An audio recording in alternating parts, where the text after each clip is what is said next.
When we are very young, we tend to be most spiritual, perhaps the most spiritual of our lives. We live in the present. We're innocent. We have fun. We enjoy our friendships truly. We love our parents. We love our siblings, although we fight with them all the time. And I think as time goes on, most people tend to judge, and we tend to, over time, become a little more distant each year with our spiritual being. And this occurs through judging. And a lot of times it's, in our opinion, maybe it's served us well. But it's also separated us. It gives us an idea of, is this a dangerous situation, or is this a situation I should avoid, or what should I do here?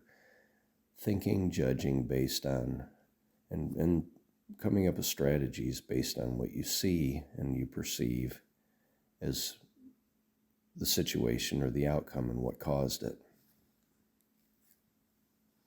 So in many cases, this can become problems. Because through judging, our judging is often done in error. I'm sure we do. Every day we have judgments that we make. And the judgments in a lot of cases are not accurate. We don't know what really has happened. Maybe somebody's had a bad day and we're just thinking, oh, well, they're sad or they're negative or whatever the case is. Maybe they're going through something personal that's been very harsh on them. We don't really know because we've closed ourselves off because we're so used to judging. We judge all the time. We judge very rapidly. And then we also judge ourselves. And that's very easy to do, especially in this day and age because we're so stimulated with different things on social media, on TV, the videos that we watch, what our friends are doing or say they're doing.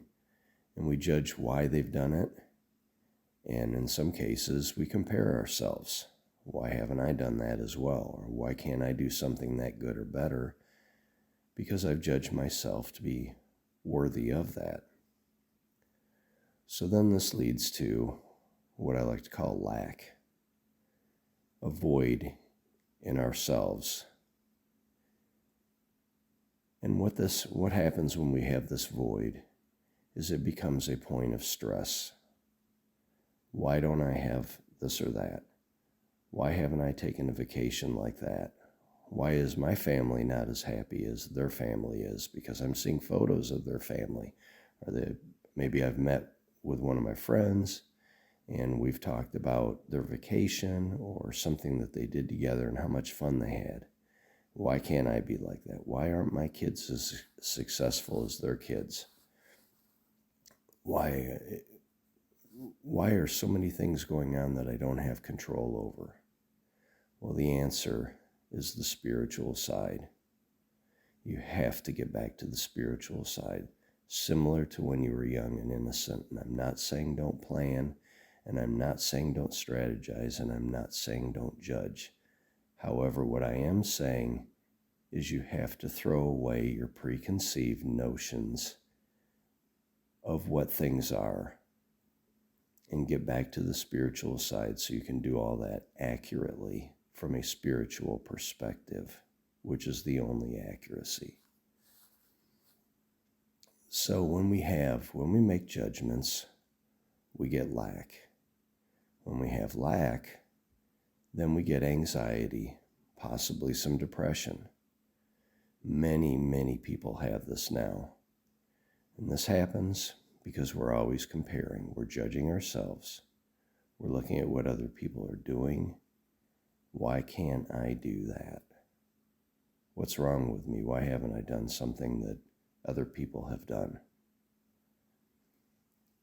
So this is something that greatly affects us.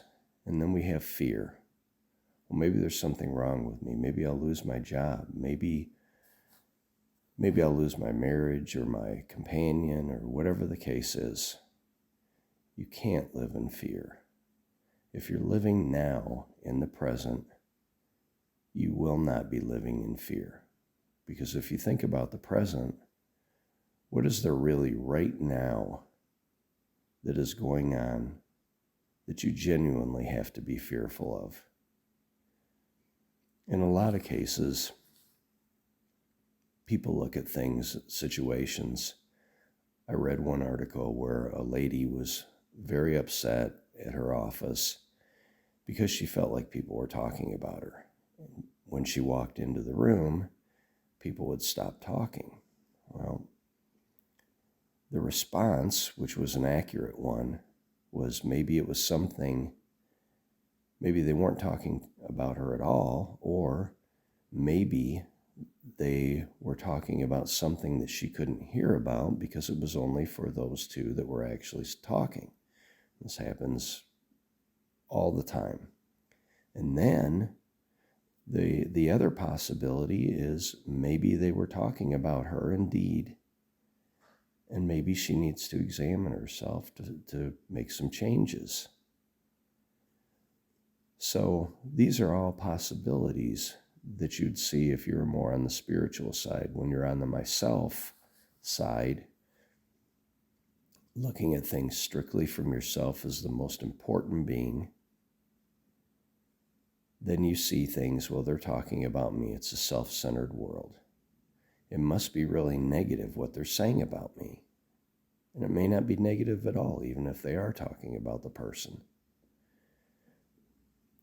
So what I urge you to do is we are going to start meditating to throwing away the judgments, to being more open to our spiritual side, open to the way that we were meant to be.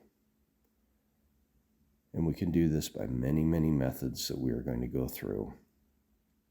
But this is one of the main things to think about. How can I get rid of some of these things that have been holding me back? Holding me back in my relationships, holding me back in my professional career, holding me back with my friends. How can I change my judgments so then the good can flow out from me? And you do this through meditation. So we're going to begin by throwing things away. Again, we're going to go to a black hole. We've gone way, way up into space. And there's a giant black hole in front of us.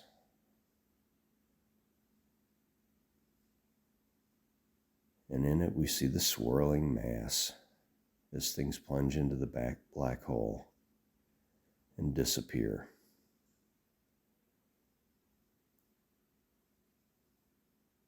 So we've decided we don't want to judge anymore. It's hurt others, it's hurt ourselves, it's hurt our families. We want things from a spiritual perspective. So how do we get rid of this? We begin by slowly descending towards the black hole. As we get closer and closer to the black hole, we can feel its extreme gravity pulling at our bodies, gradually pulling us apart. And as we go towards the black hole, we move slower and slower. Time goes slower and slower to where we only live in the present. We live right now. There's nothing else to think about but the now. Is there really anything right now that will harm me or hurt me? The right now is the only way to be spiritual, living in the now. We feel very strong gravity, like we're going towards a magnet and we're a piece of steel. And we look down, and right in the middle of our torso, is this big organ where our judgments come from.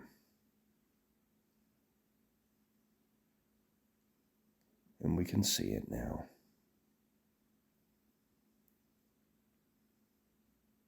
And as we look at it,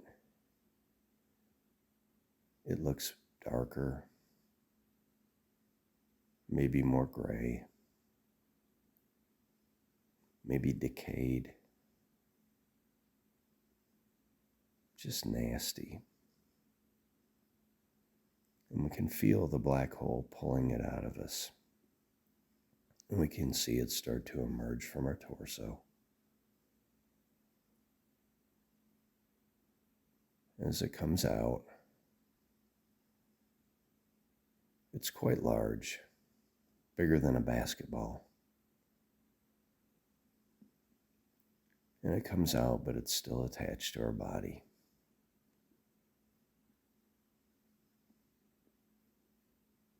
And all of a sudden it detaches. And we'd watch it. And it's getting smaller, and pieces of it are breaking off and falling into the black hole. When they go into the black hole, they swirl around it and descend.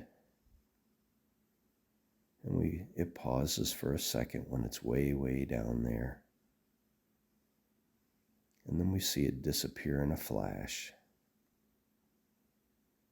And small little speckles of particles that are ripped apart descend all the way into the black hole. And then they become subatomic and disappear into the black hole. And I look down at my torso, and there's no hole there. There's no ugliness there. It actually looks better than it has in years. And there's nothing wrong with it, and I feel a sense of relief. It wasn't my job to judge anybody. My job is to let good flow out from me. So I sit here in the peace that is now and enjoy living in the now.